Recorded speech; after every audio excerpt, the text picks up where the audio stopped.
नमस्कार संस्कृत के प्रिय विद्यार्थियों, आप सभी का बहुत बहुत स्वागत है मैग्नेट ब्रेंच हिंदी मीडियम पर। मैं पंकज तिवारी। जैसा कि मैंने आपसे वादा किया था कि मैं बहुत जल्द इसका एनसीईआरटी सॉल्यूशंस लेकर के आऊंगा, तो अब वो समय आ गया है। आप लोग भी रेडी हो जाएं। पाठ को हम लोगों ने अच्छे से पढ़ लिया था, अब पाठ का करेंगे हम अभ्यासकार। तो ध्यान रखें, अभ्यासकार आपकी बुक में होगा, हम उसका सॉल्यूशन आपसे बताएंगे, जो आपको उसमें फिल करते जाना है और अपनी नोटबुक में उसको लिखना है। तो ध्यान रखिएगा, आप लोगों को कैसे पढ़ना है ये देखिए। यहां लिखा हुआ है कक्षा 10वीं संस्कृत शैमुषी द्वितीयो भागा शिशु लालनम एनसीईआरटी सॉल्यूशन। मतलब आपका जो आपकी बुक चलती है शैमुषी, उसी का जो हमारा तृतीय पाठ है शिशु लालनम, उसका अभ्यास कार्य है, एक्सरसाइज जिसे हम बोलते हैं। तो ध्यान रखिएगा, आपको वो एक्सरसाइज पूरी करना है, फिल करना है, ठीक। जिसमें आपका पहला प्रश्न दिया हुआ है, देखिए ये लिखा हुआ है अभ्यास, मतलब आपका अभ्यास कार्य यहां से शुरू होगा। इसमें प्रश्न क्रमांक पहला दिया हुआ है एक पदेन उत्तरम लिखत। एक पदेन का मतलब देखिए, पहली बात तो उसने कहा एक पद के द्वारा, क्या होगा, एक पद के द्वारा उत्तर लिखो। अब मैंने आपसे सीधा बोल दिया एक पद के द्वारा उत्तर लिखो, लेकिन इसका वास्तविकता में अर्थ यही होता है कि नहीं होता है, यह भी जानना हमारे लिए जरूरी है। एक का मतलब होता है एक, और पदेन लिखा हुआ है, तो पदेन में आप देखें तो ये रूप चलेंगे पद के, फल के समान। कैसे चलेंगे, फल के समान। जैसे फलम फलम फलम फलम फलम फलेन फलेन, यहां बनेगा पदम पदम पदेन, ठीक है। तो यहां पर देखें आप, पदेन बना हुआ है, तो यहां पर भी पदेन बना है, मतलब एक पदेन। अब तृतीया विभक्ति का जो कारक चिन्ह होता है वो होता है से या के द्वारा, से या के द्वारा। तो आप इसका अर्थ निकालेंगे कि एक पद के द्वारा या एक पद से, उत्तरम माने उत्तर को, द्वितीय विभक्ति लगी हुई है उत्तर को, और लिखत जो रूप लगा हुआ है यह हमारा लोट लकार आज्ञार्थक है। तो इसमें लिखा हुआ है कि आज्ञा देने के लिए लिख धातु से, तो उन्होंने कह दिया है कि एक पद के द्वारा उत्तर लिखो। उत्तम पुरुष का है और बहुवचनांत पद है, ठीक। तुम सब क्या करो, एक पद के द्वारा इसका उत्तर लिखो। अब इसमें पहला प्रश्न आपके समक्ष दिया हुआ है, अब आपको पहले प्रश्न से ही करना है। पहला प्रश्न दिया हुआ है कुश लबौ कम उपसृत प्रणमतः, ठीक। सबसे पहले देखें कुश लबौ में कौन सी विभक्ति लगी हुई है। जैसे आपने देखा होगा कि जब राम के रूप हम लोग लिखते हैं, किसके रूप चलते हैं, राम के, तो आप प्रथमा विभक्ति में बनाते हैं रामः, एक वचन में। किस में बनाते हैं, एक वचन में।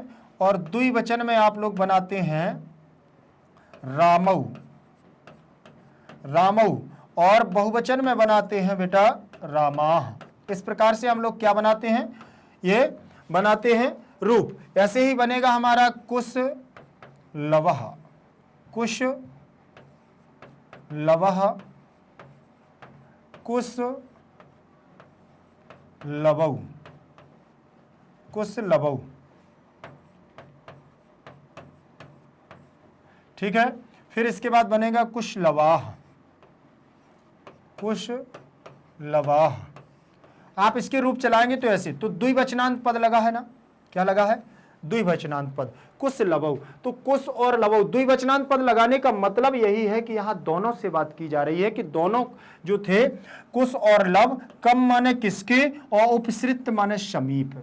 उपसृत का मतलब उप माने समीप, उपसृत माने आकर के, ठीक। अर्थात कुश और लव किसके समीप आकर के प्रणमतः माने प्रणाम करते हैं। बतलाइए आप, पूरी कहानी मैंने आपको बताई है पूरी। देखिए किसके समीप आकर के कुश और लव दोनों क्या करते हैं, प्रणाम करते हैं। तो प्रणमतः, यहां भी इसके आधार पर हमारा क्या है, क्रिया लगी हुई है, ठीक है ना। क्रिया कैसी है, प्रा उपसर्ग है और नम धातु है, ठीक है ना। और तितः तिप तस, यहां पर तस प्रत्यय लगा हुआ है, ठीक। कौन सा प्रत्यय लगा है, तस प्रत्यय लगा हुआ है। अब यहां पर बनेगा प्रणमतः, ठीक। ध्यान रखना है, ये जो बना हुआ है ये द्विवचन का रूप बनेगा। प्रा उपसर्ग नम धातु से यहाँ अणा हो जाएगा, नकार का मा हो जाएगा, और सकार की जगह पर सा का विसर्ग हो जाएगा। तो यहाँ बनेगा हमारा प्रणमतः, ये बना हुआ है, ठीक। मैंने इस पे ज़्यादा आपको चर्चा नहीं की है, क्योंकि ये आपका जो बनता है ये तिंग प्रत्यय है हमारे, तिप्तस झी सिप्तस्था में मस्वस्ता ताम झा था सा थाम धो मेडवई महिंग, वो इस प्रकार से प्रत्यय लगते हैं, काफी प्रोसेस है उसमें। और जो उपसृत लगा हुआ है इसमें भी हमारा क्या है, ल्यप प्रत्यय लगा हुआ है, सृत धातु से उपसर्ग लग करके ल्यप प्रत्यय के योग में उपसृत बनता है। कुश और लब किसके समीप आकर के प्रणाम करते हैं, नम धातु है नमस्कार करने के अर्थ में। ठीक है बेटा, तो इसका पहला ही आंसर हमारा क्या होगा, ध्यान से देखें, रामम, अर्थात राम के पास जाकर के कुश और लब दोनों प्रणाम करते हैं जब उनकी सभा में पहुंचते हैं वहां पर रामायण की कथा सुनाने के लिए। ठीक है, इसके बाद दूसरा दिया हुआ है हमारा खा नंबर का प्रश्न।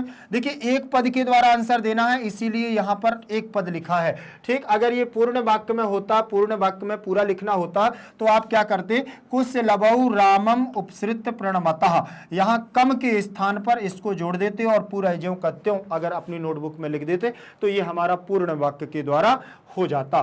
ठीक है ना, ध्यान रखें पूर्ण वाक्य भी संस्कृत में ज्यादा बड़ा नहीं होता है, ज्यादा से ज्यादा 2-4 और ऐड किए जाते हैं शब्द, वो हमारा पूर्ण वाक्य में हो जाता है। बहुत अच्छी बात तो ये है कि आप एक जब भी परीक्षाओं में हमारे संस्कृत के क्वेश्चन आते हैं तो अब ये एक क्वेश्चन आएगा आपको 1 नंबर मिल जाएगा।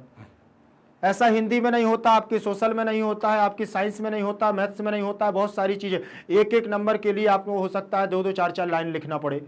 ठीक, 5 नंबर के क्वेश्चन के लिए हो सकता है आधे से ज्यादा पेज लिखना पड़े। लेकिन संस्कृत सरल भी है, अगर सीख जाओ तो बहुत सरल है, और नहीं तो फिर क्या है, हर चीज अपने आप में कठिन होती है, उसको बस सीख करके सरल करना होता है। और ये हम कर सकते हैं भाई, इंसान ही करता है, कोई ब्रह्मा तो ऊपर से आता नहीं है आपको सिखाने के लिए, हम आपको ही प्रयास, क्योंकि ब्रह्मा जी ने तो आपको माइंड दे दिया है, दिमाग दे दिया है प्रभु ने, कि बस अब इसका प्रयोग करना आपका काम है। ठीक है ना, खाना बना करके कोई दे देगा, लेकिन खाना तो आपको ही पड़ेगा, चबाना पड़ेगा, आपको प्रयास करना पड़ेगा, मुंह तक ले जाना पड़ेगा, ये सारा काम हमको करना पड़ता है। तो संस्कृत बहुत ही हमारी सरल है, बहुत सरल है, अगर सीखने पे आ जाओ, एक बार प्रयास कर लो, फिर जीवन पर्यंत के लिए आप समझ लीजिए उसको सीख जाएंगे। इसमें देखेंगे अगला प्रश्न हमारा दिया हुआ है, तपोवन वासिनः कुशस्य मातरम केन नामनः आवाहयति। ठीक, अब देखें तपोवन वासिनः का मतलब, वासी यहां जो बना हुआ है ये प्रथमा का बहुवचन लगा हुआ है। क्या लगा हुआ है, प्रथमा का बहुवचन रूप लगा हुआ है, जैसे यहां लिखा हुआ है वासी, तपोवन वासी, तपोवन वासी, ये शब्द है हमारा, क्या लगा हुआ है, तपोवन वासी। अब ये यहां पर वासिना लगा हुआ है, क्या लगा है, ऐसे इसको बनाएगा वासिना, ये प्रथमा का बहुवचनांत पद लगा हुआ है, और सभी वासियों की बात कर रहे हैं, किसी एक वासी की बात नहीं कर रहे हैं। जितने भी उस तपोवन में रहते हैं, जहां पर आश्रम है, उस आश्रम में जितने लोग रहते हैं उन सभी की बात की जा रही है कि तपोवन वासिनः कुशस्य माने कुशकी, कुशस्य में षष्ठी विभक्ति का एक वचन लगा हुआ है। ठीक, षष्ठी विभक्ति का एक वचन लगा हुआ है कुशा। ठीक, यहां पर कुशस्य माने कुशकी। ठीक, और मातरम माने माता को, द्वितीय विभक्ति लगी हुई है, माता मातरम, मात्रा मातृ, मातृ के रूप आपने देखे हैं, मातृ ऋकारांत स्त्रीलिंग शब्द है, क्या है ये, ऋकारांत, ऋकारांत स्त्रीलिंग शब्द है, ध्यान रखिएगा, ऋकारांत स्त्रीलिंग शब्द है हमारा, और इसके रूप चलेंगे माता मातरम, मातरम, माता मातरम, मात्रा मात्रे, मातुः मातुः मातरी, इस प्रकार से रूप चलते हैं। ये तो केवल एक वचन के मैंने आपको बताए हैं, द्विवचन भी है, बहुवचन भी है, सारे रूप चलेंगे। ये प्रथमा, ये द्वितीया, ये तृतीया, ये चतुर्थी, ये पंचमी, ये षष्ठी और ये सप्तमी संबोधन भी होगा। ठीक, हे मात हो जाएगा। अब यहाँ मातरम जो रूप लगा हुआ है, ये द्वितीय विभक्ति एक वचन का रूप लगा हुआ है मातरम, ध्यान रखिएगा। तो उन्होंने कहा तपोवन वासी, जितने भी तपोवन में रहने वाले लोग हैं, तपोवन वासी, कुशस्य माने कुश की, तो ये कुशस्य राम के समान चलेगा, जैसे रामस्य का षष्ठी विभक्ति एक वचन में रूप बनता है, रामस्य का षष्ठी विभक्ति एक वचन में रूप बनता है, और उसी प्रकार के कुशस्य का भी रूप बनेगा हमारा, क्या, षष्ठी विभक्ति एक वचन में कुशस्य, कुश की, क्योंकि कारक चिन्ह षष्ठी का होता है का, के, की, इसलिए इसका अर्थ निकलेगा कुश की। मातरम माने माता को, द्वितीय विभक्ति का कारक चिन्ह होता है को, इसलिए तपोवन वासी कुश की माता को, केन माने किसके, किससे या किसके द्वारा, नामना माने नाम, किस नाम के द्वारा आवाहयंती माने बुलाते थे। ठीक, आवाहयंती माने बुलाते हैं, ठीक है ना। अब यहां पर आवाहयति, आवाहयता, आवाहयंती, तो ये हमारा क्या है, कर्मवाचक की क्रिया है, लट लकार प्रथम पुरुष बहुवचन का रूप लगा हुआ है। क्यों? क्योंकि ये भी प्रथमा, ये बहुवचनांत पद है, तो कर्ता के अनुसार क्रिया चलती है। ठीक है, ध्यान रखिएगा। तो कर्तृवाच्य हमारी, ध्यान रख लेना। तपोवनवासी कुशस्य मातरम, कुश की माता को किस नाम के द्वारा आवाहयंती माने बुलाते हैं। ठीक, किस नाम के द्वारा बुलाते हैं बेटा, ध्यान रखिएगा। किस नाम के द्वारा बताएं, किस नाम के द्वारा बताते थे। अरे देवी नाम कह के, किसके नाम, केन नाम नहा आवाहयंती। बादू कहते थे कि देखिए देवी आया ना, देवी नाम के द्वारा आवाहयंती माने बुलाते थे। ठीक, यहां पर आ उपसर्ग लगा हुआ है, आवाहन, आवाहन शब्द से आवाहयंती बन जाएगा, आवाहयंती। समझ में आ गया है। इस प्रकार से आप प्रश्नों को सॉल्व करते जाइएगा और अपनी बुक में फिल जरूर करते जाए, और जिससे और कहीं पर आपको परेशानी जाती है आप जल्दी से इसको देखते जाए। लिखा हुआ है इसमें वयो अनुरोधात, वया अनुरोधात कह लालनीय भवति। ठीक है ना, अर्थात उन्होंने ये कहा अनुरोध से क्या लालनीय भवति। और जो बचपन में, बालापन में लोग क्या करते हैं, अनुरोध, उनको लालन पालन करते हैं। कौन करते हैं, लोग, जनाह। ठीक है ना, लोग बच्चों को सुंदर, अच्छा, सुशील देख करके, सभ्य देख करके बचपन में तो लाड़ प्यार करते हैं, लेकिन बाद में उनको डांटते फटकारते हैं। तो वह अनुरोधात में पंचमी विभक्ति लगी हुई है। यहाँ क्या लगी है, पंचमी विभक्ति का एक वचन लगा हुआ है, वयो अनुरोधात। ठीक, तो यहाँ पंचमी का एक वचन और कह में प्रथमा का एक वचन। लालनीय में हमारा क्या है, लालन करना, लालन करने के लिए भवति, भवता, भवंती, ये लट लकार प्रथम पुरुष एक वचन का रूप लगा हुआ है। यहाँ पर विसर्ग हो जाएगा वयः धन अनुरोधात, वयः प्लस अनुरोधात। ठीक, तो यहां पर भी उत्त संधि से ओ हो जाएगा और आ हमारा अवग्रह के रूप में हो जाएगा। ठीक, बचपन में देखिए शिशु जन, शिशुओं को, किसको बचपन में किसको लालन प्यार होता है, किसको प्यार किया जाता है, शिशु जन माने बालकों को। ठीक है ना, ध्यान रखिएगा। आगे दिया हुआ है, अगला प्रश्न होगा हमारा, केन संबंधेन वाल्मीकि लवकुशयोः गुरु, किसके संबंध के द्वारा वाल्मीकि लव और कुशयो माने दोनों के गुरु थे। किस संबंध के द्वारा, किस संबंध से वाल्मीकि लव और कुश के गुरु थे। तो आपने देखा होगा किसके द्वारा, उपनयन। देखिए उपनयन उपदेशन, उपनयन का जो संस्कार था, उपनयन संस्कार इन्होंने दिया था। उसी उपनयन संस्कार के उपदेश के द्वारा, पढ़ाने के उपदेश के कारण वाल्मीकि जो थे वह किसके गुरु थे, लव और कुश के गुरु थे। क्योंकि उन्होंने उपनयन संस्कार किया और शिक्षा दीक्षा दी, इसीलिए वह उनके गुरु थे। केन में तृतीया विभक्ति का एक वचन लगा हुआ है। ठीक, कह कम केन, किम के रूप होंगे तो बनेगा कह कम केन कस्मई कस्मात कश्य कस्मिन, ऐसे रूप चलते हैं। तो केन तृतीया विभक्ति, संबंधेन, तो इसमें भी हमारी तृतीया विभक्ति का एक वचन लगा हुआ है, संबंधेन। फिर लिखा हुआ है वाल्मीकि, तो प्रथमा विभक्ति लगी हुई है, हरि के समान, कवि के समान रूप चलेंगे वाल्मीकि। ठीक, वाल्मीकि। लव कुशयोः, षष्ठी का द्विवचनांत रूप लगा हुआ है लव और कुश के लिए, रामयोः, वैसे ही लव कुशयोः। गुरु में प्रथमा का एक वचन लगा हुआ है, गुरु, गुरुम, गुरुणा, गुरुवे, तो प्रथमा विभक्ति एक वचन में बनेगा गुरु। यहां पर लगा हुआ है देखिए केन की जगह पर उपनयन उपदेशन, तो यहां पर भी उपनयनोपदेशन, यहां गुण संधि हो गई है। कैसे, उपनयन प्लस उपदेशेन दिया हुआ है, तो इसका आ ले लिया है बेटा और इसका ऊ ले लिया, दोनों को मिलाया ओ बना दिया। ओ की मात्रा हमारी किस पर लग जाएगी, ना पर लगेगी, तो उपनयनो हो जाएगा, उपनयनो। और इधर ऊ निकाल लिया है, तो क्या बचा हमारे पास, पदे सेनो। क्या बचा, पदे सेनो, उपनयनोपदेशेनो। बचेगा कि नहीं बचेगा। तो इस प्रकार से यहां पर गुण संधि का योग हो जाएगा। आगे देखेंगे, लिखा हुआ है हमारा, कुत्र लव कुशयोः पितु नाम किम व्यवहृष्यते। कुत्र माने कहां पर, लव कुशयोः माने दोनों के, पितु माने पिता को, नाम पिता का, नाम माने नाम, ना व्यवह्रियते। जानते थे, ठीक है ना। कहां पर देखें, तपोवन में। तपोवन में उनके पिता का नाम कोई नहीं जानता था, कोई नहीं जानता था। कुत्र माने कहां, लब कुशियों में षष्ठी का द्विवचनांत पद लगा है, पितु में भी षष्ठी का एक वचन लगा हुआ है। कैसे, पिता भी हमारा जैसे माता का रूप मैंने आपको बताया था, वैसे ही पितरी के रूप होते हैं ऋकारांत पुल्लिंगवाची शब्द। तो भिन्न रूप बनेगा पिता पितरम, पिता पितरम, पित्रा पित्रा पित्रे, पितुः पितुः, पितुः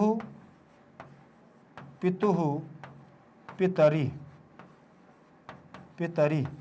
इस प्रकार से रूप चलेंगे तो षष्ठी और पंचमी में हमारा पितुः रूप बनेगा, ठीक। व्यवह्रियते, विविहरी, यहां पर होगा व्यवह्रियते, व्यवह्रियेते, व्यवह्रियन्ते, इस प्रकार से रूप बन जाएगा। तपोवन में, ठीक, तपोवन में लब और कुश के पिता का नाम कोई नहीं जानता था, ध्यान रखिएगा। आगे देखें, ये हमारा एक पदेन प्रश्न थे, इनको पूरा कर लिया है, ठीक है। अब इसमें लिखा हुआ है प्रश्न क्रमांक दूसरा। क्या लिखा है बेटा, प्रश्न क्रमांक दूसरा, इसमें लिखा अधोलिखितानाम प्रश्नानाम उत्तराणि संस्कृत भाषया लिखत, ठीक। अधो माने नीचे, अधा मतलब नीचे, लिखिता नाम माने लिखे हुए, नीचे लिखे हुए, प्रश्ना नाम माने प्रश्नों को, उत्तराणी माने उत्तर, प्रश्नों के उत्तराणी माने उत्तरों को, संस्कृत भाषा माने संस्कृत भाषा के द्वारा, लिखत माने लिखो, अर्थात नीचे लिखे जो प्रश्न हैं संस्कृत भाषा में इनके आंसर लिखना है। तो अधोलिखिता नाम में षष्ठी का बहुवचन, प्रश्ना नाम में भी षष्ठी का बहुवचन, उत्तराणी में तृतीया, उत्तरम उत्तरे उत्तराणी प्रथमा का बहुवचन लगा हुआ है, और संस्कृत भाषा में तृतीया का एक वचन। भाषा भाषाम भाषया, जैसे रमा के रूप चलते हैं वैसे ही बनेगा भाषा का रूप, भाषा भाषया, रमा रमाम रमया रमायई, वैसे ही बनेगा भाषा भाषाम भाषया भाषायई। तो भाषया तृतीय विभक्ति में बनेगा, और लिखत हमारा क्या है, आज्ञार्थक लगा हुआ है रूप, ठीक। तो यहां पर संस्कृत में ही आंसर लिखना है, लेकिन ये इसमें एक पदेन कहीं पर नहीं लिखा है, ये एक पद के द्वारा नहीं होगा, ये होंगे प्रश्न हमारे पूर्ण वाक्यन, अर्थात पूरे वाक्य को द्वारा हमें आंसर इसके लिखने होंगे, ध्यान रखिएगा। इसमें लिखा है रामाय कुशलवयोः कंठाश्लेषस्य स्पर्शः कीदृशः आसीत्। रामाय माने रामम, राम क्या बनेगा, रामाय, राम के लिए कुश और लव दोनों, ठीक है ना। राम के लिए, राम, रामाय में चतुर्थी विभक्ति लगी हुई है, रामः रामम रामेण रामाय, आपने रूप देखे होंगे राम के, तो रामः रामम रामेण रामाय, रामाय दिया हुआ है, ठीक। चतुर्थी का एक वचन है रामाय। तो राम के लिए कुश और लवयो माने कुश और लव, कंठा आश्लेष मतलब कंठ आश्लेष मतलब उनके गले में उसको क्या करने के, चिपकाने के लिए, गोद में लेकर के उनको गले लगाने, आलिंगन करने का, स्पर्शा माने करके, किस प्रकार, आसित माने क्या था, ठीक है ना। उनको मतलब ऐसा लग रहा था जैसे उनको देखा और उनको देख करके उनको लगा कि दोनों को मैं क्या कर लूं, अब अपने आसन पर बैठा लूं। रामाय कुशलवयो कंठाश्लेषस्य स्पर्शा हृदय ग्राही, हृदय से लगा, हृदय ग्राही आसीत, मतलब ऐसा लग रहा था कि उनके हृदय में ही वो दोनों क्या हो गए थे, समाहित हो गए थे, हृदय ग्राही, हृदय से लगा लिया। इसमें षष्ठी का एक द्विवचन लगा है, कंठा आश्लेष्य में, देखिए यहां पर षष्ठी का एक वचन, कंठ प्लस श्लेष्य, तो कंठाश्लेष्य, तो षष्ठी का एक वचन यहां पर भी रूप लगा हुआ है। स्पर्शा में प्रथमा का एक वचन, हृदय ग्राही का मतलब हृदय आपका, और आसित मतलब था, हृदय ग्राही था, ध्यान रखिएगा। अगला प्रश्न दिया हुआ है आपको इसका पूर्ण वाक्य के रूप में, रामः कुशलवौ कुत्र उपवेशेतुं कथयति। रामः माने राम ने, कुशलवौ माने दोनों, कुश और लब को, लब कुशौ माने लब और कुश को, कुत्र माने कहां, उपवेशेतुं माने कहां पर बैठने के लिए, कथयति माने कहते हैं, कहां पर बैठने के लिए कहते हैं, राम कुश और लब को कहां पर बैठने के लिए कहते हैं। अब यहां देखें उपवेश में यहां विस धातु है, बैठने के अर्थ में उप उपसर्ग लग गया है, कहां पर बैठने के, उत्तमुन प्रत्यय लगा हुआ है, तो यहां पर बैठने के लिए का अर्थ निकलेगा। तो राम ने प्रथमा का एक वचन, रामः रामम रामेण रामाय, तो प्रथमा का एक वचन, कुश लवौ में द्विवचन लगा हुआ है। तो राम ने कुश और लब को कुत्र माने कहां पर, उपवेशयितुम माने बैठने के लिए, कथयति माने कहते हैं, कहां बैठने के लिए कहते हैं। तो आपको मालूम होना चाहिए सिंहासन पर बैठने के लिए अपने साथ कहते हैं। आप लोगों को अगर कहानी आपने सुनी होगी तो आपको मिल जाएगा, ठीक है ना, कि कहां वहां बैठने के लिए कहते हैं। जब वहां मना कर देते हैं तो फिर अपने गोद में बैठालते हैं। देखिए रामः कुश लवौ, ठीक, या कुश लव कुशौ स्वांके उपवेशितुम कथयति, ठीक, जब वो मना कर देते हैं तो कहते हैं आओ हमारी गोद पे ही बैठ जाओ। क्रोडे, क्रोडे माने भी गोद होता है और अंके माने भी गोद होता है, ध्यान रखिएगा। स्वांके, तो रामः में प्रथमा का एक वचन, यहां पर भी प्रथमा का द्विवचन, स्व प्लस अंके, स्व माने स्वयं और अंके माने गोद में, तो सप्तमी का एक वचन लगा हुआ है, अपनी गोद में। उपवेशयितुम, ठीक, विष धातु से, उपविश धातु से यहां पर बैठने के लिए उपसर्ग से बना हुआ है, तो अपनी गोद में बैठने के लिए कथयति, कथयतः, कथयंती, तो लट लकार प्रथम पुरुष एक वचन का रूप लग गया है। ध्यान रखें, अपनी गोद में बैठने के लिए कहते हैं, पहले सिंहासन पर, फिर वहां कह देते हैं हमारे लायक सिंहासन नहीं है और हम इसके लायक नहीं हैं, तो फिर वो कहते हैं तो गोद में तो बैठ जाओ, तब गोद में बैठालते हैं। इसके बाद प्रश्न क्रमांक तीसरा दिया हुआ है, बाल भावात हिमकर कुत्र विराजते, ठीक, बाल भावात माने बाल भाव से, बाल भाव से, हिमकर माने बर्फ के, हिमकर ठंडक, कुत्र माने कहां, विराजते माने बैठते हैं, कहां पर विराजते हैं, तो पशुपति मस्तके विराजते, हिमकर माने चंद्रमा, ठीक है ना। तो उन्होंने कहा था ना कि बाल भाव के कारण लोग उनको क्या है, ये लोग लालन पालन करते हैं, प्यार दुलार करते हैं। बच्चा छोटा होता है चाहे किसी का भी उठा लेते हैं, उसको गोद में प्रेम करने लगते हैं।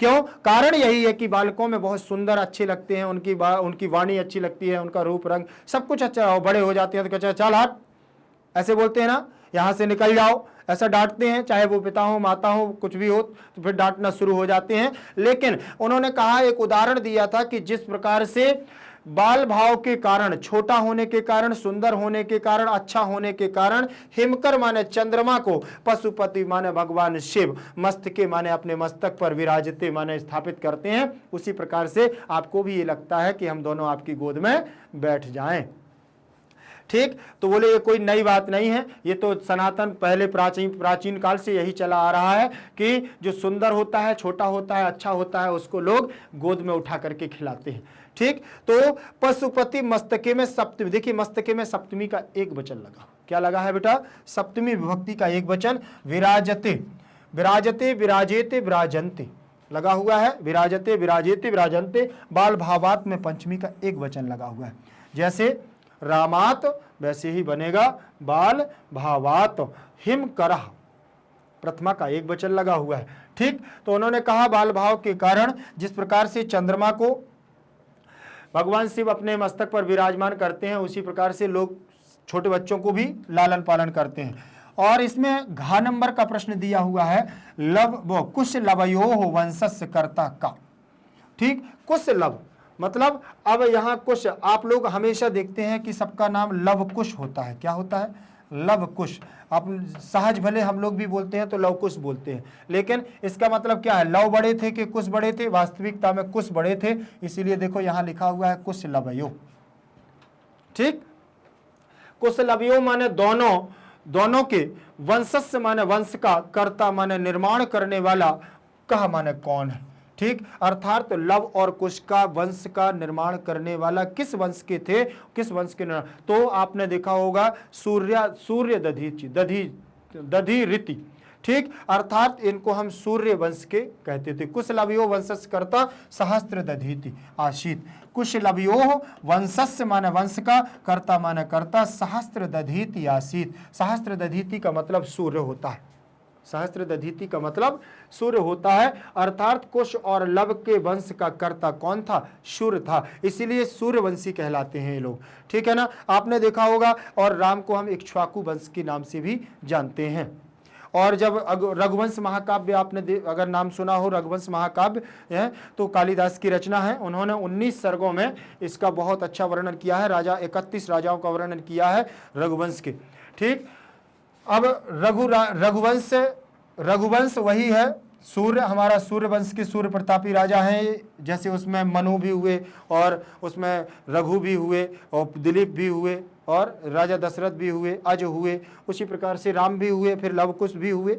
ठीक, तो कुश लवयोह, कुश लवयोह द्विवचन लगा हुआ है षष्ठी का, कुश और लव। वंशस्य में षष्ठी का एक वचन लगा हुआ है, वंशस्य में षष्ठी का एक वचन, कर्ता माने इसका प्रमुख, और सहस्त्र दधीति में प्रथमा का एक वचन, आसीत मतलब था। ठीक, अर्थात कुश और लव के वंश के कर्ता कौन थे? सहस्त्र दधीति। अगला प्रश्न दिया हुआ है, कुश लवयोः मातरम वाल्मीकि केन नामना आवाहयति। कुश और लव की मातरम माने माता को, वाल्मीकि माने वाल्मीकि, केन माने किस, केन नामना माने किस नाम के द्वारा, आवाहयति माने बुलाते थे। अर्थात जो उनके गुरु वाल्मीकि थे, महर्षि वाल्मीकि उनकी माता को किस नाम के द्वारा संबोधित करते थे? भाई तपोवन वासी तो उनको देवी के नाम से जानते थे, लेकिन गुरु वाल्मीकि उनके महर्षि वाल्मीकि किस नाम से संबोधित करते थे? मैंने आपको बताया था, किस नाम से बताएं? आप कमेंट सेक्शन में जरूर आप आंसर लिख दिया करिएगा, क्योंकि जब आप सॉल्व करते हैं तो आपको पता भी होगा। क्यों? इसमें आपको मालूम होना चाहिए कि बधू के नाम से वो क्या करते थे? आवाहयत करते थे। बधू का मतलब होता है वहू।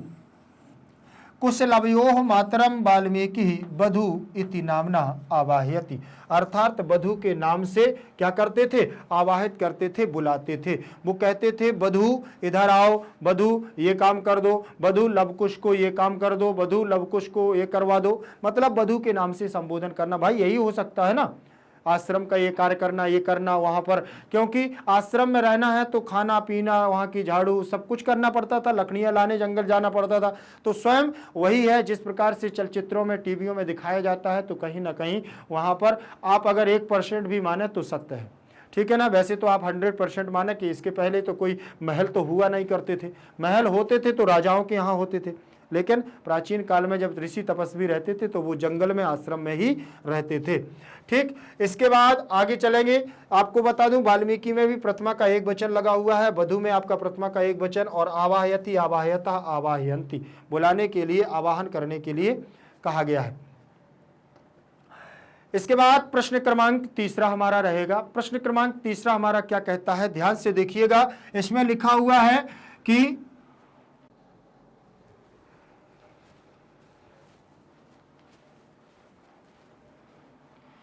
रेखांकितेषु पदेषु विभक्तिम तत्कारणम चा उदाहरणम अनुसारम निर्दिशत। देखे जरा, उन्होंने कहा रेखांकितेषु मतलब रेखा से अंकित। रेखांकितेषु का मतलब क्या हो जाएगा? रेखा से अंकित। अंकितेषु सप्तमी विभक्ति का एक वचन लगा हुआ है, तो रेखा प्लस अंकितेषु बराबर रेखांकितेषु, अर्थात रेखा से अंकित में, जो रेखा से अंकित हैं उन पदेषु माने पदों में, सप्तमी का बहुवचन, सप्तमी का बहुवचन दोनों में दिया हुआ है। रेखा प्लस अंकितेषु, देखें जरा, अंकितेषु दिया हुआ है। आ प्लस आ मिलकर के दीर्घ संधि हो जाएगी। यहाँ आ और आ मिलकर के दोनों क्या करेंगे? बड़ा आ बन जाएंगे। ठीक, तो दीर्घ संधि हो जाएगी यहाँ पर। चलिए आगे देखें।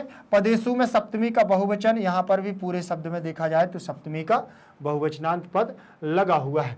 विभक्तिम माने विभक्ति को, तत्कारणम माने जो वहाँ का कारण है, चा माने और। ठीक, उसका तत्कारण जान करके विभक्ति और तत्कारण, उदाहरणम अनुसार निर्देशक, उदाहरण के अनुसार इसमें क्या करोगे? निर्देश करना है, अर्थात यहाँ पर फिल करना है, भरना है। ठीक, अब जैसे उदाहरण दिया हुआ है एक, इसी को आप अनुसृत करिए, इसी के अनुसार देखिएगा कि उन्होंने कैसे किया। जैसे यहाँ लिखा है राजन अलम आति दाक्षिण्येन, अर्थात संबोधन करते हुए, हे राजन रुको, अलम आदि दाक्षिण्येन। तो यहाँ पर उन्होंने कहा विभक्ति इसमें क्या है, तो इसमें ये रेखांकित पद हो गया है, अंडरलाइन पद हो गया है, इसी में करना है, ऐसे नहीं कि कहीं पर भी कर दो। ठीक, यहाँ पर दिया है आदि दाक्षिण्य, अति दाक्षिण्येन में तृतीया विभक्ति है, और अलम इसमें क्या लगा हुआ है? योग। इसमें तत्कारण इसका क्या है? अलम। इसका क्या है? अलम।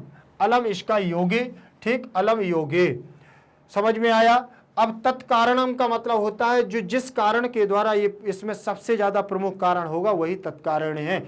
जैसे इसमें दिया हुआ है रामः लभ कुशौ आसनार्धम उपवेश्यति, ठीक, आसनार्धम, आसन पर बैठने के लिए यहां पर कहते हैं राम लव और कुश को। किसको कहते हैं? लव और कुश को यहां पर बैठने के लिए कहते हैं रामः लव कुशौ आसनार्धम उपवेशयति। तो यहां पर आपकी विभक्ति पूछ रहे हैं अंडरलाइन करने के लिए, तो द्वितीय विभक्ति हो गई है, ठीक, आसनार्धम। कौन सी विभक्ति लगी हुई है? आसनार्धम। तो यहां पर आपकी द्वितीय विभक्ति लगी है। अब यहां पर तत्कारण पूछेंगे तो उप उपसर्ग होकर के विस धातु से यहां पर आपका उपवेश्यति बन गया है, बैठने के लिए, आसन पर बैठने के लिए। आसन को बैठने के लिए कहते हैं कि आप इस पर बैठ जाइए, तो इसका तत्कारण क्या है? आसन में द्वितीय विभक्ति लगी हुई है और ये आसन है, तो उस पर आसन पे कौन आने वाला है? बोले उपवेश्यति। तो यही कारण है, बैठने का कारण है आसन, ठीक। तो यहां पर उप उपसर्ग प्लस विस धातु से बनेगा आपका क्या? आसनार्धम, ठीक, वो उपवेश्यति। समझ में आया तत्कारण क्या है? कारण समझ लीजिए, ठीक, अति दाक्षिण्येन। और अब यहां पर देखें खा नंबर का, खा नंबर में दिया है धिंग माने धिक्कार है, माम माने मुझको, एवं माने और भूतम, ठीक। इस जीव प्राणी में मेरे होते हुए भी बोले क्या है? धिक्कार है कि एक स्त्री तपोवन में इतना कष्ट भोग रही है। तो यहां पर माम में अहम माम मया मह्यम, तो द्वितीय विभक्ति लगी हुई है, ठीक, और धिंग इसका योग है, ठीक। किसको धिक्कार है? बोले मुझको धिक्कार है। तो माम में तो द्वितीय विभक्ति लगी, लेकिन इसमें मुख्य रूप से ये धिक्कारना किसके लिए? मुझे। तो इसमें योग इसका क्या है? तत्कारण क्या है? यो इसमें धिक्कार, धिंग होना। तीसरे नंबर का दिया हुआ है अंक व्यवहितम अध्यास्यताम, अंक व्यवहितम अध्यास्यताम सिंहासनम। सिंहासनम में फिर वही आपकी विभक्ति लगी हुई है, द्वितीय विभक्ति, और देखें जरा यहां अध्यास्यताम, अध्यास्यताम से आस धातु से अधि उपसर्ग लग करके अध्यास्यताम बन जाएगा, ठीक। अधि उपसर्ग पूर्वक आस धातु होती है जब कभी किसी आसन पर या कहीं पर विशेष चीज की बात हो जाए, फिर वहां पर स्था धातु का प्रयोग नहीं होता है, विस धातु का प्रयोग नहीं होता है, वहां पर आपका क्या होगा? आस धातु का प्रयोग होता है। जैसे राजा सिंहासन पर बैठता है तो अध्यास्ते, राज्ञः सिंहासनम अध्यास्ते, राजा सिंहासन पर बैठता है। अंक व्यवहितम माने गोद में, अध्यास्ताम माने बैठने के लिए, सिंहासन पर नहीं। ध्यान रखिएगा, जब विशेष चीज आ जाती है विशेष के रूप में अधि उपसर्ग, एक सूत्र भी है हमारा कि अधिस्था आसाम धातु, ठीक है ना, अध्यस्था आसाम, यहां पर अधि उपसर्ग लग करके आप और अधि उपसर्ग लगा हो तो आस धातु के साथ में ध्यान रखिएगा प्रयोग होता है। आप फिर वहां पर कहीं पर भी ध्यान रखना, बनेगा रूप। फिर इसके बाद दिया हुआ है घ नंबर, दिया हुआ है अलम अति विस्तरेण। फिर यहां पर देखिए वही आपकी तृतीय विभक्ति लग गई है। कौन सी विभक्ति? तृतीय विभक्ति, और यहां पर अलम आपका योग तत्कारण हो जाएगा, ठीक। और यहां देखें रामम, रामम उपसृत प्रणम्य च, राम को, राम के समीप जाकर के और क्या करते हैं? प्रणाम करते हैं, प्रणाम करके। तो रामम में वही रामः रामम द्वितीय विभक्ति लग जाएगी, देखिएगा, और वही फिर उपसृत आ गया है, उप उपसर्ग और श्री धातु से योग के कारण तत्कारण आपका बन जाएगा उपसृत, ठीक। राम समीपम प्रणम, राम के कहां पहुंचते हैं? समीप पहुंचते हैं, तो तत्कारण वही है, समीप में पहुंच करके क्या कर लेते हैं? प्रणाम करते हैं, ठीक। थोड़ा सा आप लोगों को लग रहा होगा कि ये तत्कारण क्या है, तो कारण यही है जो वाक्य में मुख्य रूप से कारण को दर्शाए, वही हमारा तत्कारण होगा। प्रश्न क्रमांक चौथा दिया हुआ है। प्रश्न क्रमांक चौथे में क्या है? ध्यान से देखिएगा। प्रश्न क्रमांक चौथा, यथा निर्देशम उत्तरत।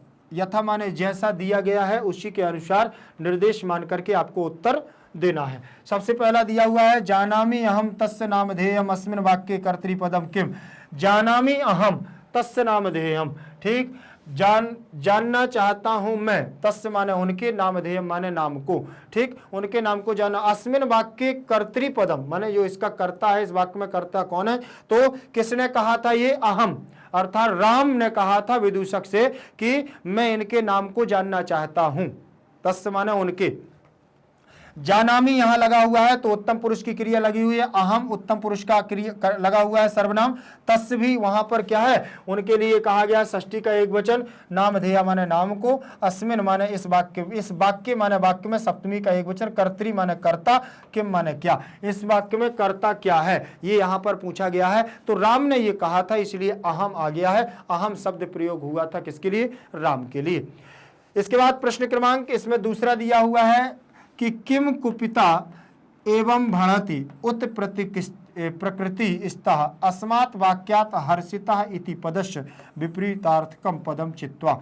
अर्थात यहां पर जो हर्षिता शब्द लिखा हुआ है, हर्षिता का मतलब होता है प्रसन्न होना, ठीक, प्रसन्न होती है जब मां, ठीक, और जब कुपित होती है मां, तो उन्होंने कहा किम कुपिता, क्या वह क्रोध में ऐसा बोलती है। विदूषक ने उनसे पूछा था लव और कुश से, जब उन्होंने कहा था कि मां कहती है कि तुम किसके, निरनुक्रोशे, मतलब निर्दयी के पुत्रों चंचलता मत करो, निरनुक्रोशे। तो विदूषक पूछता है तो क्या वह क्रोध की अवस्था में क्या कुपिता एव भणति, क्रोध अवस्था में वह ऐसा भणति माने बोलती है, उत प्रकृति स्था, इस प्रकार से।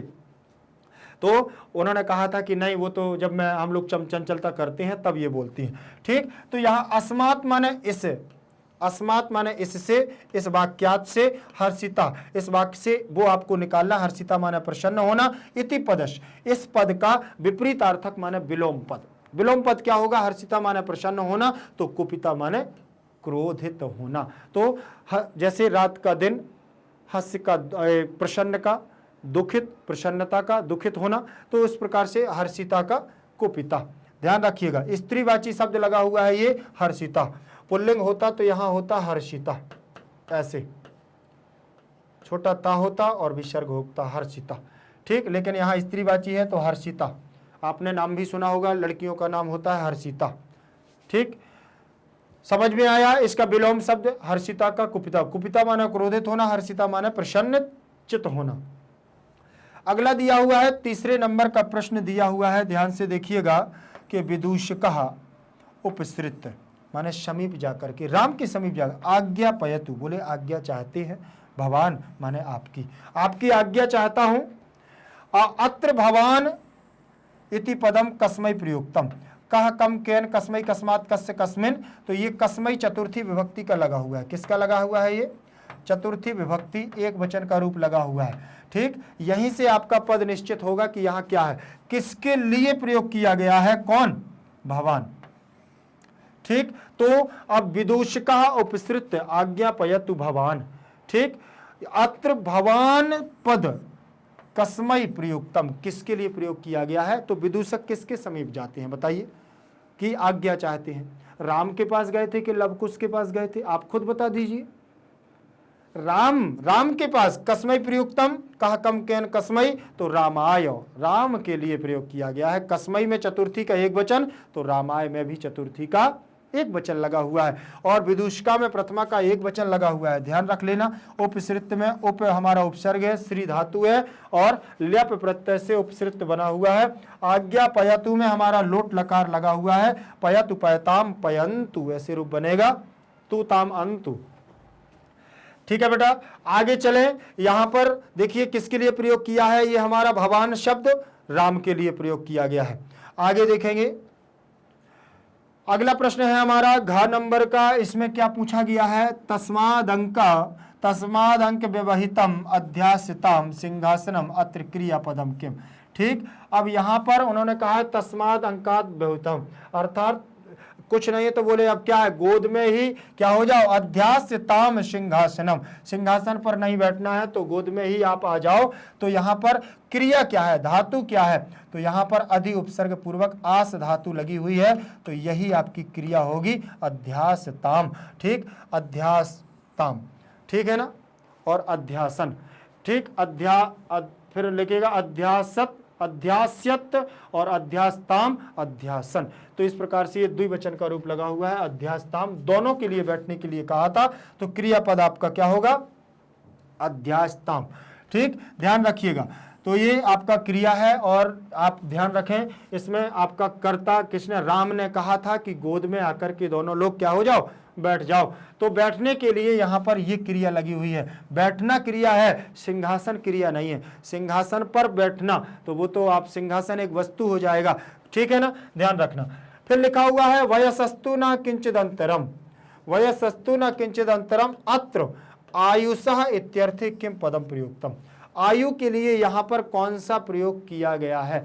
यहां पर आयुषः माने आयु, इत्यर्थे माने आयुषः के आयु के अर्थ में, किम माने क्या, पदम माने पद को, प्रयुक्तम माने प्रयोग किया गया है। यहां पर आयु शब्द के, आयु अर्थ के लिए, एज पूछने के लिए, आपकी उम्र दराज, उम्र पूछने के लिए यहां पर कौन सा शब्द प्रयोग किया गया है, किस अर्थ में?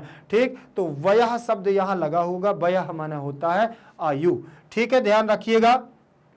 कौन सा शब्द लगा हुआ है यहां? वयसस्तु। अब यहां ये सा क्यों हो गया है वयसः? ठीक, क्योंकि यहां विसर्ग लगा हुआ है वयसस्तु। ठीक, आप अगर वयः भी कह देंगे तो वयः माने भी क्या होता है? आयु ही होती है। ठीक, वयसस्तु। अब देखें यहां पर आगे देख लेंगे, यहां पर जैसे इत्यर्थ इति धन अर्थे लगा तो यहां यण संधि हो गई है। मैंने आपको बता दूं, थोड़ा सा आप समझने की कोशिश करना कि प्रश्न कैसे भी आपसे पूछा जा सकता है, ठीक है ना। जब आपने अभी यहाँ पूछा है कि वयसः जो सब यहाँ आयु के लिए कौन सा शब्द प्रयोग किया गया है, अब आपसे पूछ लेगा कि वयस शब्दस्य कः अर्थः, वयस शब्द का क्या अर्थ होता है, और आपका 4 ऑप्शन भी दे सकता है और आपको एक पद में आंसर भी देना भी पड़ जाता है। तो आपको फिर वहाँ वयस का उम्र भी लिख सकते हैं, आप आयु भी लिख सकते हैं, और आप वहाँ पर क्या है, बहुत सारी चीज़ें हैं तो आप लिख सकते हो। ठीक, अब यहाँ धातुओं में ध्यान रख लेना कि अध्यास्यताम ये धातु है, ना कि कोई यहाँ पर आपका कर्म है, ना करता है। ठीक है बेटा, आगे चले। इसके बाद प्रश्न क्रमांक 5वां दिया हुआ है। प्रश्न क्रमांक 5वें में ध्यान से देखेंगे। प्रश्न क्रमांक 5वां क्या है हमारा? लिखा हुआ है अधोलिखितानि। क्या लिखा हुआ है? अधोलिखितानि वाक्यानि। अधोलिखितानि वाक्यानि कः कम प्रति कथयति। अधोलिखितानि वाक्यानि कः कम प्रति कथयति। नीचे लिखे हुए वाक्य, ठीक है ना। तो लिखतम लिखते लिखितानि, तो प्रथमा का बहुवचन यहां पर लगा हुआ है। लिखतम लिखते लिखितानि, तो अधः माने नीचे और लिखितानि माने लिखे हुए, वाक्यानि माने वाक्य, बहुत सारे वाक्य, कह माने किसके, किसने, और कम माने किसके, प्रति माने और, कथयति माने कहते हैं, मतलब किसने किससे कहे, किसने किससे कहे, नीचे लिखे हुए वाक्य। अधोलिखितानि वाक्यानि कः कम प्रति कथयति। कौन सा वाक्य किसके प्रति कितनी कब कहा गया है, तो आपको ध्यान रखना है, पूरी कहानी पर आप ध्यान रखिएगा, ठीक है ना। मैं आपको एक बात बता दूं कि अगर इस प्रकार की एक्सरसाइज आती है तो इससे ये स्पष्ट होता है कि आपको पूरा लेसन आपको अच्छे से सुनना चाहिए, नहीं तो ये एक्सरसाइज आपसे नहीं बनने वाली है। क्योंकि एक्सरसाइज जो आपको पूरा चैप्टर आप पढ़ते हैं, उस चैप्टर में सारे प्रश्न दिए होते हैं। अब ये कहानी आपको याद होगी, पूरी कहानी आपने अच्छे से सुनी होगी, पढ़ी होगी, देखी होगी, तभी जाकर के आप इसमें बता सकते हैं। यहां लिखा हुआ है सा व्यवधानम न चारित्र लोपाय। देखिए, सा व्यवधानम न चारित्र लोपाय, उन्होंने कह दिया है वह व्यवधान नहीं आपके चरित्र के लोप के लिए। ठीक है, आप देखें यहां पर क्या हो जाएगा। राम ने लवकुश से कहा था कि हम आपके जो आचरण हैं, उन आचरणों को देख करके हम क्या हुए, प्रसन्न हुए, आपके आचरण बहुत अच्छे हैं। ठीक है ना। जब उन्होंने कहा था कि गुरु की आज्ञा आ गई है और मुझे जाना चाहिए, उनके उनके चरित्र आचरण बहुत अच्छे थे। देखिए, किम कुपिता यो भणति उत प्रकृतिस्था, क्या वह क्रोध में बोलती है, जो आपकी माता बोलती है कि आप निर्क्रोश में। ये विदूषक ने पूछा था किससे, लव और कुश से। किससे पूछा था? विदूषक ने पूछा था, कुश से पूछा था कि नहीं पूछा था कि आपकी माता ये क्रोध में बोलती हैं, जब कुश ने बताया था कि मेरे पिता का नाम क्या है, निरानुक्रोशे, अर्थात निर्दयी। ठीक है ना। उन्होंने, विदूषक ने 2 अर्थ बताए थे उसके निरानुक्रोश के, कि एक का उन्होंने बतलाया था कि जब किसी स्त्री को कोई पति निर्वासित कर दिया जाता है, या निर्वासित स्त्री को हम निरानुक्रोश बोलते हैं उस पति को, और या फिर उसका निर्दयी अर्थ होता है। जानामि हम तस्य नाम ध्येयम, जानना चाहते हैं हम उनके नाम को। तो ये राम ने कहा था किससे, विदूषकः, रामः विदूषकः, जानामि हम तस्य नाम। ठीक है ना। कुश ने नहीं, ये इसका अर्थ होगा कि जानता हूं मैं उनका नाम। जानता हूं मैं उनका नाम, जानामि अहम तस्य नामधेयः। जब उन्होंने पूछा था कि क्या आप अपने पिता का नाम नहीं जानते हो, तो उन्होंने कहा जानामि अहम, ठीक है ना, जानता हूं मैं, तस्य नामधेयः, ठीक, उनके नाम को, ठीक। तो कुश ने कहा था राम से, ध्यान रखना। अब यहां देखें तस्या द्वे नामनी, तस्या द्वे नामनी, तस्या द्वे नामनी, उनके दो नाम हैं, उनके दो नाम हैं। तो किसने कहा था बेटा, बताइए, लब ने कि कुश ने? लब ने कहा था विदूषक से कि उनके दो नाम हैं। कौन? वनवासी, उनको जो तपोवन में रहते हैं, तपोवनवासी, उनको क्या कहते हैं? तपोवनवासी उनको क्या कहते हैं? देवी। और महर्षि वाल्मीकि उनको कहते हैं वधु के नाम से दो नाम बतलाए थे।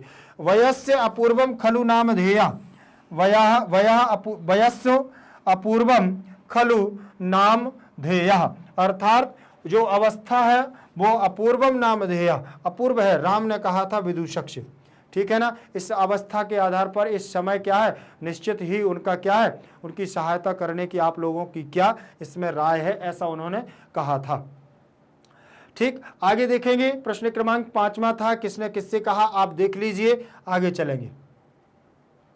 प्रश्न क्रमांक हमारा 6वां है, प्रश्न क्रमांक 6वें को हम देखेंगे। इसमें लिखा हुआ है, इसकी पहली एक्सरसाइज है आ, ठीक, मतलब इससे ये स्पष्ट होता है कि इसकी दूसरी भी एक्सरसाइज आने वाली है, ठीक। चलिए आगे देखें, प्रश्न क्रमांक 6वें में लिखा हुआ है मंजूषातः पर्याय द्वयम चित्वा पदानाम समक्षम लिखत।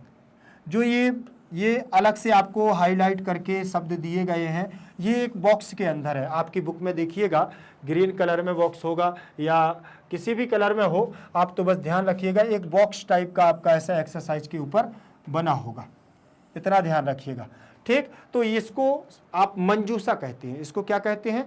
मंजूषातः पर्याय द्वयम। अब यहाँ पर पर्याय दो पर्यायवाची दिए हुए हैं, ठीक। तो पर्यायवाची चित्तो माने चुन करके, पदानाम माने पदों को, पदों की समक्षम माने समक्ष, सामने, लिखत माने लिखो। अर्थात यहाँ पर दो पर्यायवाची दिए हुए हैं, उन दोनों पर्यायवाचियों को क्या करना है, यहाँ पर लिखना है, ठीक है ना। चलिए ध्यान रखिएगा, जैसे हिमकर दिया हुआ है, तो हिमकर में आप क्या लिखोगे, बताइए? हिमकर में शशि आ जाएगा, क्या आएगा बेटा? शशि। और क्या होगा आपका? निशाकर, निशाकर, निशाकर माने रात्रि का राजा, निशाकर, ठीक। संप्रति अब दिया हुआ है समदुचार, तो समदुचारा माने अच्छे आचार, तो यहां पर आप क्या लिख दोगे? शिष्टाचार।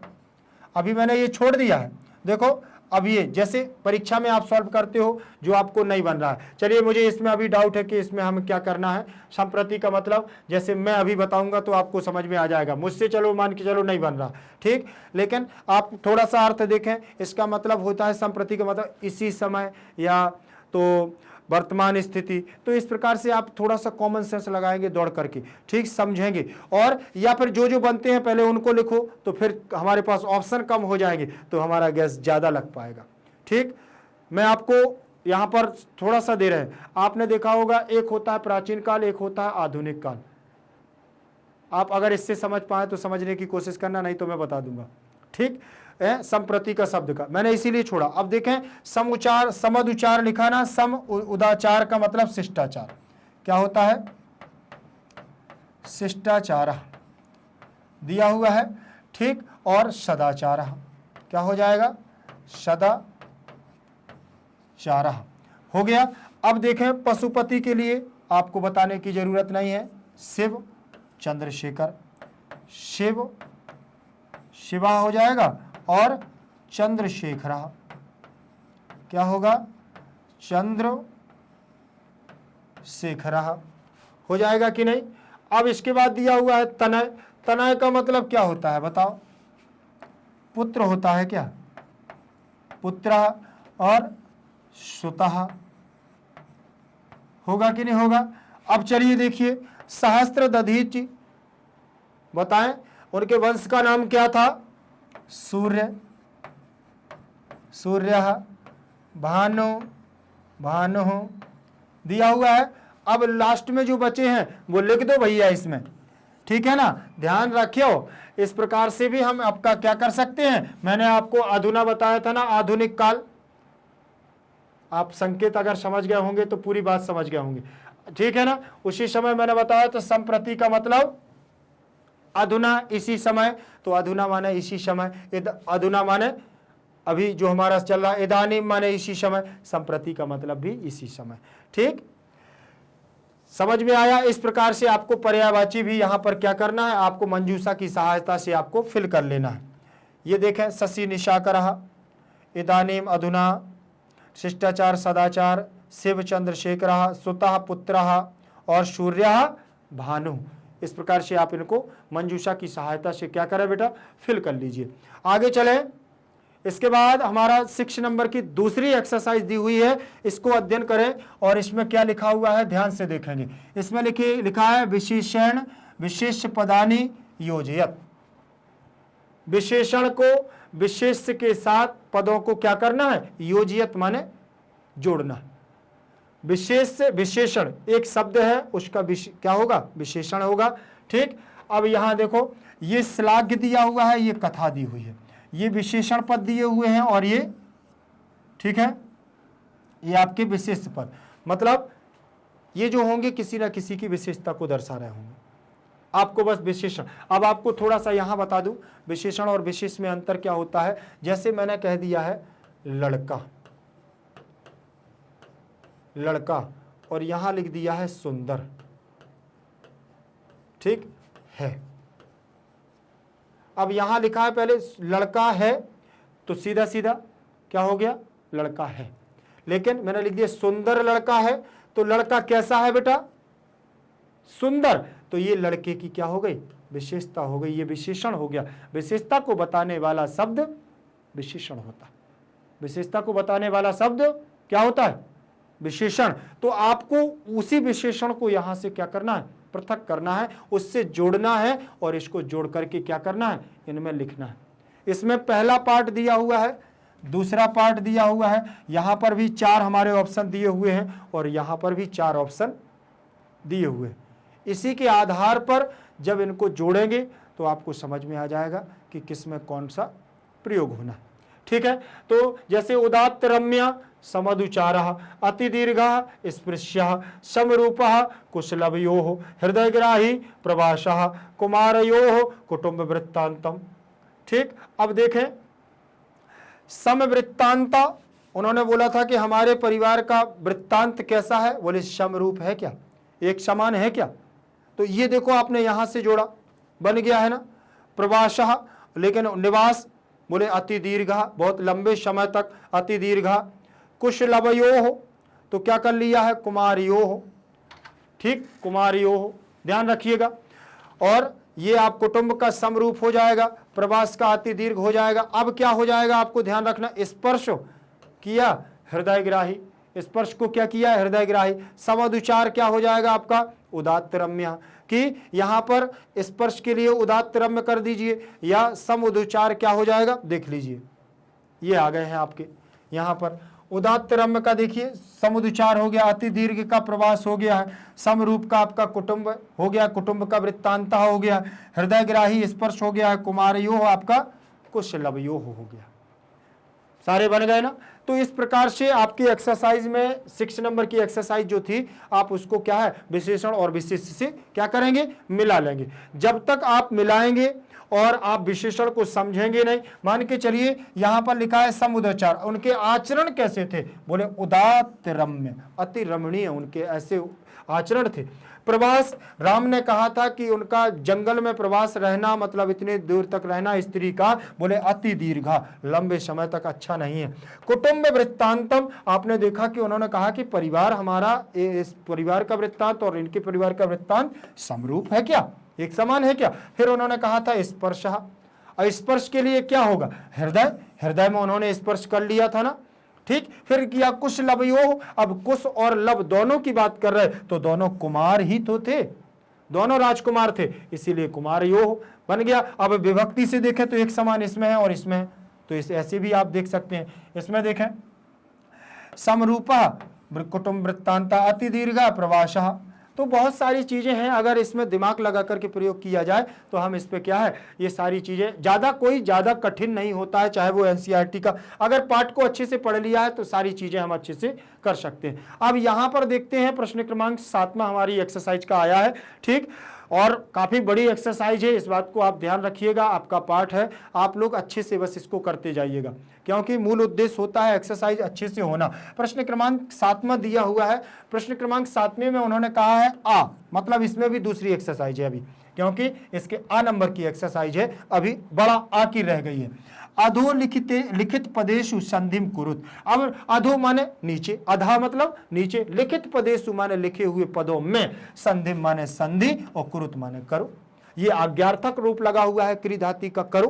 कुरुत संधिम माने अलग अलग, और जो अलग अलग हैं तो उनको जोड़ करके लिखना है, अर्थात नीचे लिखे हुए पदों में संधि करो, जोड़ करके लिखो। संधि का मतलब जोड़ना, आपने देखा होगा दो राज्यों के बीच में संधि होती है, वही तो है, मिलकर के कार्य करना। दो पद हैं, पहला पद सेकंड पद, और दोनों पदों को मिला करके लिखना, क्या हो जाएगा आपका, संधि हो जाएगा। होगा कि नहीं होगा? तो यहां सबसे पहला जो शब्द दिया हुआ है आपका द्वयोः अपि, क्या दिया हुआ है, द्वयोः अपि। मैं ज्यादा आपका समय इसलिए नहीं लूंगा क्योंकि बहुत लंबी एक्सरसाइज होने के कारण आपका वीडियो बहुत ज्यादा लंबा ना हो जाए, इसीलिए मैं आपको शॉर्टकट में बताऊंगा संधियां। मैंने जब पूरा पाठ पढ़ाया है तो पूरे पाठ में एक एक संधि पर चर्चा की है, इस बात का ध्यान रखिएगा। आप लोग अगर उसको बार बार देखेंगे तो ये एक्सरसाइज करने की जरूरत ही नहीं है, आपको एक्सरसाइज करने की जरूरत नहीं है। ये संधि प्रत्यय आपको विशेषण विशेष सब वहीं पर मिल जाएगा अगर आप पार्टों को देखेंगे, भाग 1, भाग 2, भाग 3। ठीक, चलिए फिर भी मैं इस पर आपको थोड़ी सी नजर तो डलवाऊंगा ही, क्योंकि एक्सरसाइज तो पूरी करनी ही है। देखें यहां लिखा हुआ है द्वयोः, द्वयोः लिखा है, विसर्ग लिखा हुआ है, अपि लिखा है, तो आपको कुछ नहीं करना है, विसर्ग संधि तो है ही, तो आप विसर्ग संधि लिख देंगे। अब यहां पर विसर्ग के स्थान पर आपको सीधे रा करना है, क्या करना है, रा करना है। और आगम जो होता है, आगम हमेशा आधा होता है बेटा, इस बात का ध्यान रख लेना। आ को रा में मिला दीजिए, आ को जब रा में मिला देंगे तो रा हो जाएगा पूरा, यहां से हलंत हट जाएगा और लास्ट में पी बचेगी और बन जाएगा द्वयो रेपी। क्या बन जाएगा, द्वयो रेपी। चलिए आगे दूसरा शब्द रहेगा हमारा द्वौ प्लस अपि दिया हुआ है। चलिए एक मिनट देख लें, आप देखें। पहला मैंने बताया द्वयो रपि, ये लिखा हुआ है द्वयो रपि, इसको देख लिया आपने, द्वयो रपि। अब खा नंबर है द्वौ प्लस अपि। अब यहां पर भी आपको क्या है, द्वावपि। अब यहां पर देखेंगे ये लिखा हुआ है ना द्वौ प्लस अपि, यहां पर आपकी अयादि संधि होगी। आप देखें द्वा प्लस औ, औ को बाहर निकाल लिया, ठीक है ना, और यहां पर अपि हो जाएगा। औ के स्थान पर आओ आदेश करेंगे, क्या करेंगे, आओ आदेश करेंगे, तो यहां हो जाएगा आओ, अयादि संधि के आधार पर। ठीक है, अब आ को इससे मिला दो और इस आ को इससे मिला दो, तो ये बनेगा आपका क्या, द्वा, और ये छोटा वा और पी, द्वापी, द्वावपि, द्वावपि, ये आपका पद बनेगा। इसमें कौन सा शब्द रहेगा, आपकी अयादि संधि रहेगी। ठीक, अभी मैं संधियों के नाम लिख दूंगा, बिल्कुल परेशान नहीं होना।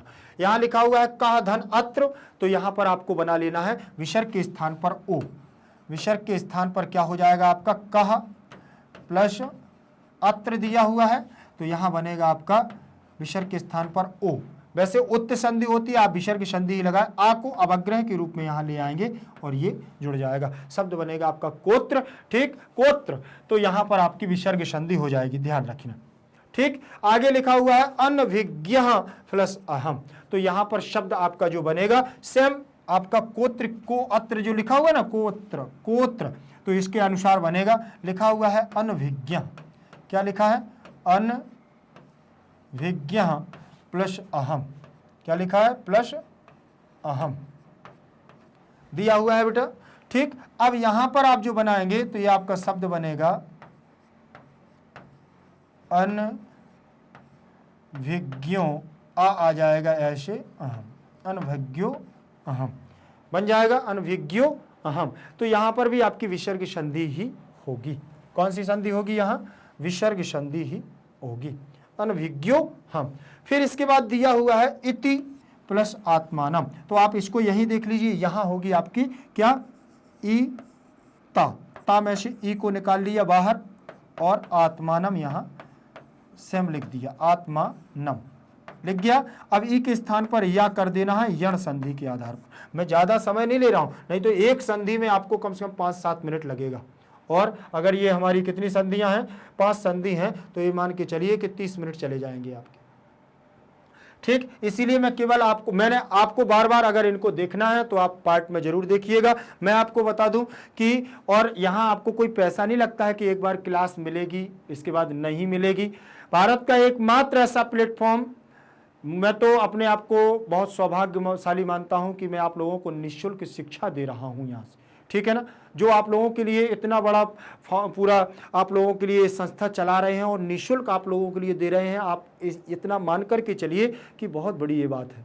क्योंकि आजकल शिक्षा सब लोगों ने व्यवसाय बना करके रखी है, लेकिन यहाँ से आप लोगों को बिल्कुल निःशुल्क सेवा दी जा रही है। तो अगर हम लोग इसके बावजूद भी नहीं पढ़ते हैं तो ये हमारा दुर्भाग्य है, ठीक है ना। और सारी चीजें, इतना अच्छी चीजें आपको एक एक करके दिखाई जा रही हैं, फॉर्मेलिटी आपसे अदा नहीं की जा रही है, आप लोगों को कोई भी चीज छोड़ते नहीं हैं। जितनी एक्सरसाइज है सारी एक्सरसाइज आपको बराबर करवाई जा रही हैं। ऐसा नहीं है कि आधा अधूरा आपसे उठाया और बता दिया, बोले कि नहीं ये पार्ट पूरा कंप्लीट हो गया ना। सारी चीजें आप लोगों को दी जा रही हैं, फिर भी ये अगर हम लोग ना पढ़ें तो ये हमारी कमी है। ध्यान रखिएगा इस बात को, क्योंकि जब अर्जुन ने धनुष विद्या को सीखा, ठीक है ना, और हमारे एकलव्य ने सीखी, तो फर्क इतना है कि सिखाने के बाद गुरु तो केवल सिखाता है, सीखना शिष्य का कर्तव्य होता है, ठीक है ना। आज अगर अर्जुन ना सीखते तो क्या अर्जुन धनुर्धारी बन पाते? नहीं बन पाते। तो सारी चीज़ें हमारे ऊपर डिपेंड करती हैं। सीखना भारत का एकमात्र ऐसा प्लेटफॉर्म जो आप लोगों को निःशुल्क शिक्षा दे रहा है, तो मैं तो देखो अपने आप पर बहुत गर्व करता हूं कि मैं आप लोगों को पढ़ा रहा हूं और ऐसी संस्था में कार्य कर रहा हूं जो आप लोगों को निःशुल्क सेवा का भाव दे रहा है। तो आप लोग अच्छी तरह से पढ़ते रहिएगा। ठीक, यहां पर ई के स्थान पर आपको या कर देना है। क्या कर देना है? या दिया हुआ है आत्मानम, दिया है ना आत्मानम। या और आ को मिलाइए आप, इत्य, इत्य और आ को मिल जाएगा तो आत्मानम, इत्यात्मानम, ठीक है ना, इत्यात्मानम। समझ में आया? यहां पर आपकी यण संधि हो जाएगी। अब आप देखिए, इसको देख लीजिए, ये इत्यात्मानम समझ में आ गया। अब आपको अतिरिक्त रूप से आपके प्रश्न ने तो यही पूछा है कि इनकी संधियों के शब्द लिख दो, ठीक, लेकिन आपका ये उत्तरदायित्व होता है कि ये भी जानना जरूरी होता है कि शब्द में कौन सी संधि है। चलो, अगर नहीं भी आपकी इच्छा है तो मैं अपनी तरफ से आपको बताने की कोशिश कर रहा हूं, क्योंकि ये शब्द, ये संधि, जो व्याकरण हम लोग पढ़ते हैं पूरी एक्सरसाइज में, ये हमारी जीवन पर्यंत काम आती है। हो सकता है कि शिशु लालनम चैप्टर आपका कभी काम ना आए, लेकिन संधियां आपके जीवन पर्यंत काम में आएंगी। चाहे वो आप शुद्ध लिखने की बात करते हैं और चाहे आप कहीं शुद्ध बोलने की बात करते हैं, तो वहां पर इनका प्रयोग जरूर होगा। ठीक, चलिए, इसमें आपकी संधि होगी विसर्ग संधि। कौन सी संधि होगी बेटा? विसर्ग संधि होगी। ठीक, और दो अपी में यहां पर भी आपकी विसर्ग वो अयादि संधि होगी।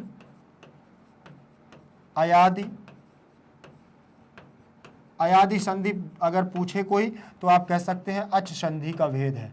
किसका है? अच संधि, मतलब स्वर संधि के अंतर्गत। स्वर के 5 भेद होते हैं ना, वैसे तो 8 भेद होते हैं संस्कृत में, मुख्य रूप से 5 होते हैं, ठीक है ना। अब यहां पर आप देखें कुअत्र में, यहां पर आपकी विसर्ग संधि है, विसर्ग संधि है। आपकी स्लाइड में भी मैं ये सारी चीजें लिखवा सकता था, लेकिन मैंने क्यों नहीं लिखवाई? क्योंकि आपका प्रश्न तो केवल यही पूछ रहा है कि शब्दों को क्या है, संधि करके लिखो। ये मैंने सोचा जब पढ़ाऊंगा तो आप लोगों को यही बता दूंगा। ठीक, यहां दिया हुआ है अनभिज्ञोयम, तो यहां पर भी आपकी विसर्ग संधि है, ठीक है ना, विसर्ग संधि। मुझे तो ये लगता है मैं आप लोगों को क्या क्या बता दूं, ठीक, लेकिन इसमें भी बंधा हुआ हूं, सिलेबस से ज़्यादा नहीं पढ़ाना है, क्योंकि आपकी बोर्ड एग्जाम है, ज़्यादा भी कुछ नहीं बताना है। ये भी सारी चीज़ें हैं कि जितना सिलेबस में दिया हुआ है उतना तैयार आपका कम से कम हो जाए। इति आत्मनः माना इति प्लस आत्मनम, तो यहाँ यण संधि हो जाएगी। क्या है? यण संधि।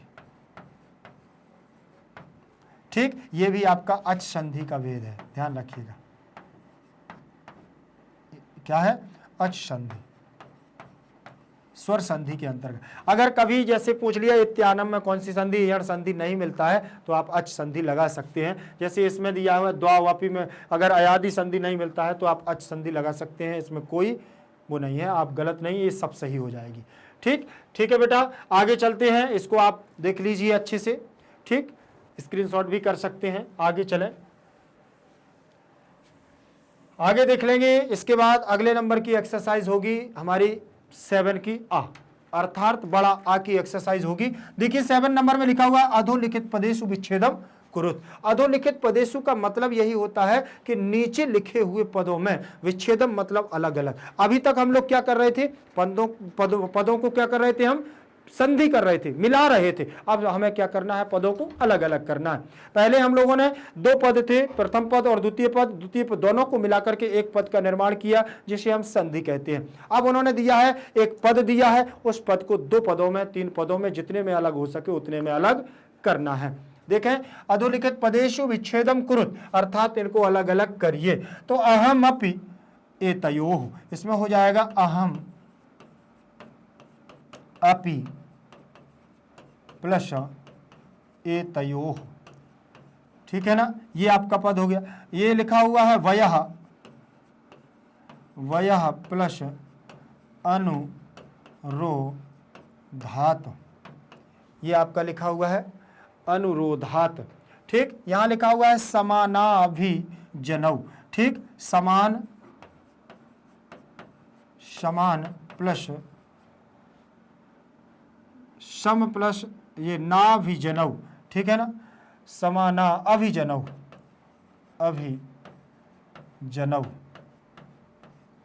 फिर दिया हुआ है खलु प्लस एतत्, खलु प्लस एतत् दिया हुआ है कि नहीं। ठीक, ये इनका अलग अलग कर दिया है। अभी मैं इनमें आपको संधियां बता दूंगा, ध्यान रखिएगा। ठीक, अहम प्लस अपि प्लस एतयोः, वयः प्लस अनुरोधात्, समान प्लस अभिजनौ, ठीक, इसके बाद खलु प्लस एतत् दिया हुआ है। अब इसमें संधि के नाम देख लीजिए। इसमें आपकी व्यंजन प्लस यण क्या होगी, आपकी व्यंजन मतलब हल, संस्कृत में बोले तो हल संधि प्लस यण संधि, यण संधि। 2 संधियां हैं बेटा इसमें, ठीक है ना, 2 संधि हैं इसमें, ध्यान रखना। और इसमें आपकी प्लस का चिन्ह ही ठीक रहेगा। इसमें आपका होगा विसर्ग संधि। कौन सी संधि होगी बेटा, इसमें आपकी विसर्ग संधि, इसमें आपकी विसर्ग संधि होगी। समान अभिजनौ में आपकी दीर्घ संधि होगी। क्या होगी, दीर्घ संधि, दीर्घ संधि। इसके बाद खलु प्लस एतत्, यहां पर आपकी यण संधि हो जाएगी। कौन सी होगी, यण संधि हो जाएगी। ये इसकी आपकी इसमें क्या है, इतनी संधियां होंगी, तो आप लोग ध्यान से संधियों को करते जाइएगा।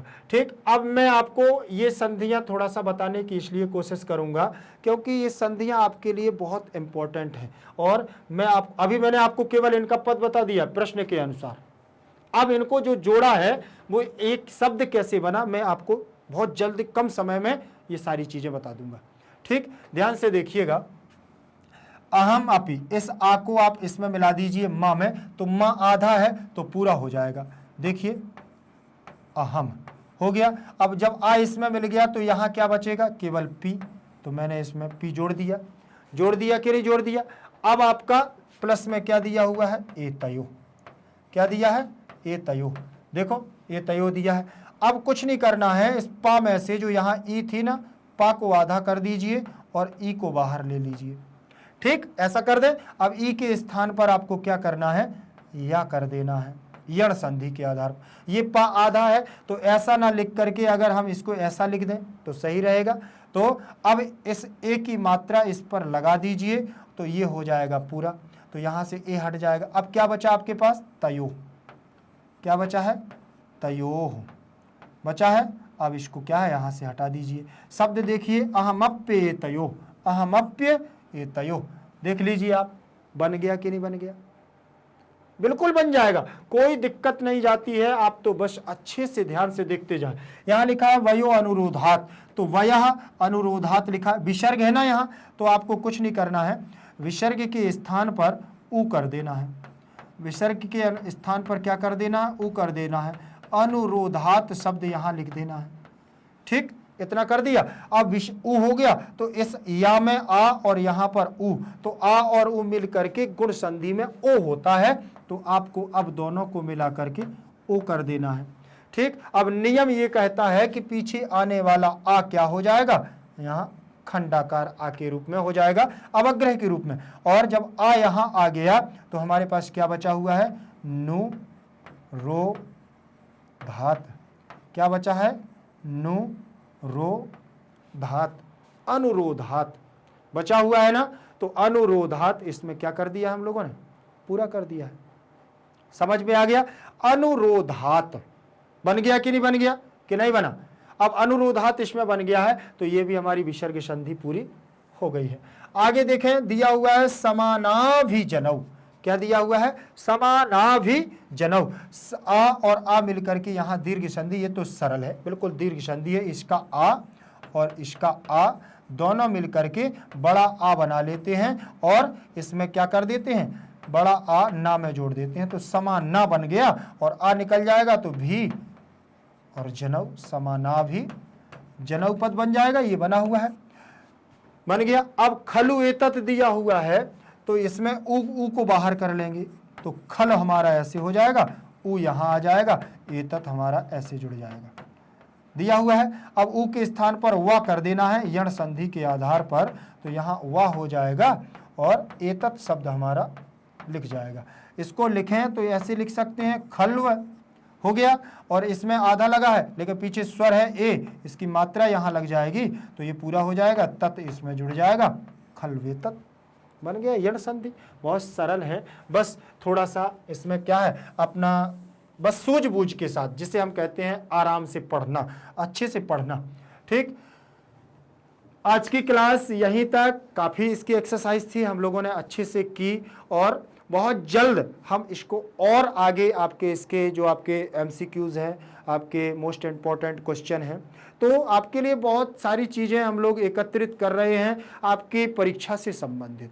ध्यान रखिएगा, तो आप लोग पढ़ते रहिएगा। हाँ, और अगर आप लोगों के जो PT फर्स्ट होते हैं, पीरियोडिक फर्स्ट एग्ज़ाम और सेकंड एग्ज़ाम आपके हाफ ईयरली तो शायद हो भी चुकी होगी, तो जो आप लोगों के एग्ज़ाम वगैरह हो भी रहे हैं, तो आप लोग थोड़ा कमेंट सेक्शन में बता दिया करेंगे, तो उससे क्या होता है कि आप लोगों के लिए कुछ सिलेबस को रोक करके थोड़ा सा कुछ क्वेश्चन पेपर भी या फिर मल्टीपल चॉइस क्वेश्चन भी आप लोगों की कुछ सॉल्व करवा सकते हैं। ऐसा नहीं है ग्रामेटिकल, अगर आप लोग कहें ग्रामर में कि सर पेपर है तो कुछ ग्रामर पढ़ा दीजिए, तो एक आध दो दिन की क्लास ऐसे भी आप लोगों के लिए लाइव क्लास के साथ भी कर सकते हैं।